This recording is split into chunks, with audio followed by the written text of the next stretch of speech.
ओम नमः शिवाय। हर हर महादेव। मित्रों, पूर्णिमा की तिथि आज है और इस उपाय को अगर आज आप कर लेते हैं तो आपकी जो कामना बहुत समय हो गए हैं पूरी नहीं हो रही है, वो इस उपाय के मात्र करने से आपके जीवन की सभी तरह की कामनाएं, अगर आपके घर में कोई तकलीफ़ है, कोई बीमारी है, कोई रोग है, आप बहुत दवाइयाँ करा चुके हैं, ठीक नहीं हो रही है, आप कोई काम करते हैं, रोज़गार के लिए जाते हैं, उसमें सफलता नहीं मिलती है, किसी किसी परीक्षा में बैठते हैं, उसमें भी बिल्कुल सफल नहीं हो पा रहे हैं और आप हर तरह से ज़िंदगी में बिल्कुल निराशा छाई हुई है, परेशान है, आपके जीवन में कोई आनंद बचा ही नहीं है, आपके मन में सिर्फ दुख ही दुख, अतः दुख की भावनाएं पनप रही हैं।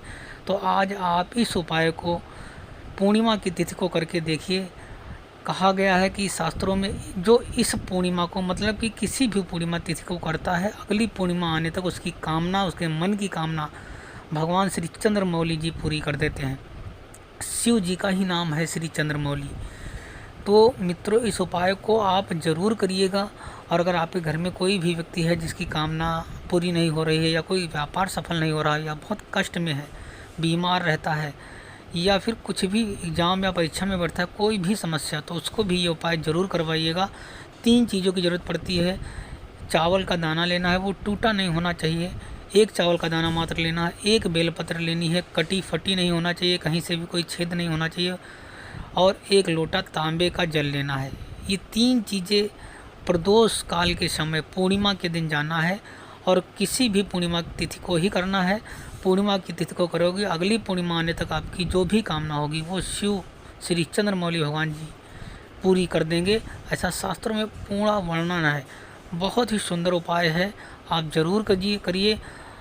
आपको प्रदोष काल में ये उपाय करना है। प्रदोष काल का समय होता है सूर्यास्त से 45 मिनट पहले और सूर्यास्त के बाद का जो 45 मिनट का समय होता है, मतलब कि सूर्यास्त से पहले का समय और 45 मिनट, और सूर्य अस्त होने के 45 मिनट बाद तक का समय जो होता है वो प्रदोष का समय होता है, प्रदोष काल का समय होता है।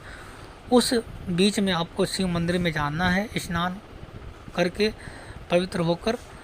अगर आप नहीं स्नान किए तो हाथ मुंह गंगा जल छिड़क कर भी आप जा सकते हैं, और नंगे पैर आपको जाना है।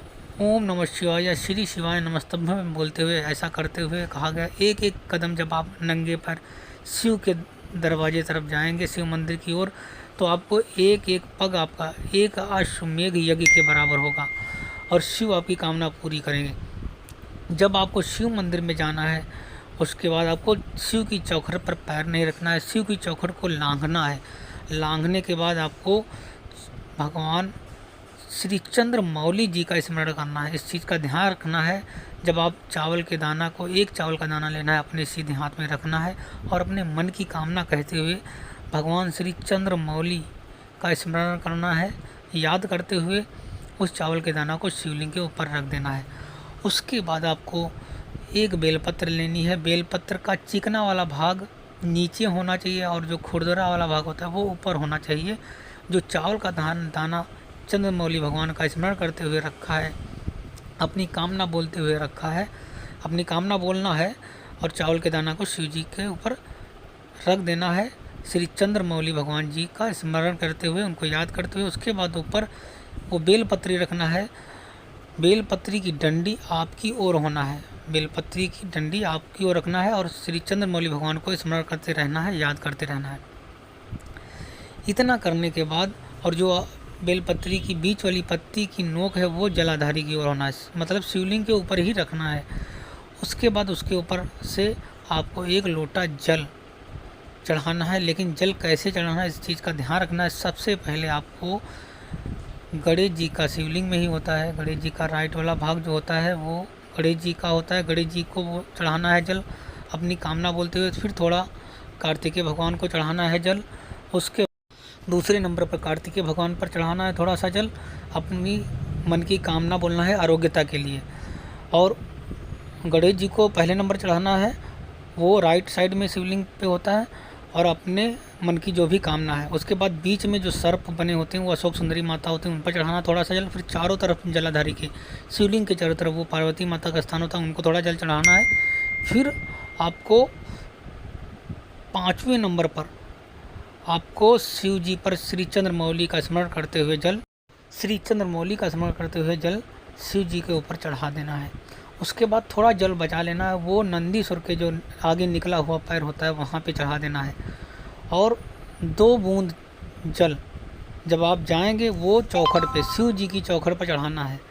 लेकिन उसके पहले आपको श्री चंद्रमौली भगवान के नाम का स्मरण करना है, बैठकर वहीं शिव मंदिर के सामने चौखट के बाहर बैठकर शिव मंदिर में आपको श्री चंद्रमौली भगवान का ओम श्री चंद्रमौली नमः, ये श्री चंद्रमौली भगवान का मंत्र है, इसको 108 बार वहीं बोलना है। उसके बाद आपको भगवान से अपने सभी दुख तकलीफ कह देना है, 108 बार आपको बोलना है श्री चंद्रमौली नमः। और जाते वक्त आपको ध्यान रखना है कि 2 बूंद चौखट पे ज़रूर, क्योंकि वहाँ पे शिव जी के द्वारपाल होते हैं। तब जब आप जाएंगे तो वो द्वारपाल शिव जी से कहते हैं कि ये व्यक्ति आया था, इसको ये तकलीफ़ है आपके दरबार में, इसकी कामना ज़रूर भगवान पूरी करो। तो आपको चौखट पे 2 बूंद जल चढ़ाते हुए चले जाना है अपने घर की ओर। अगली पूर्णिमा तक आपकी कामना ज़रूर पूरी करेंगे महादेव। ओम नमः शिवाय।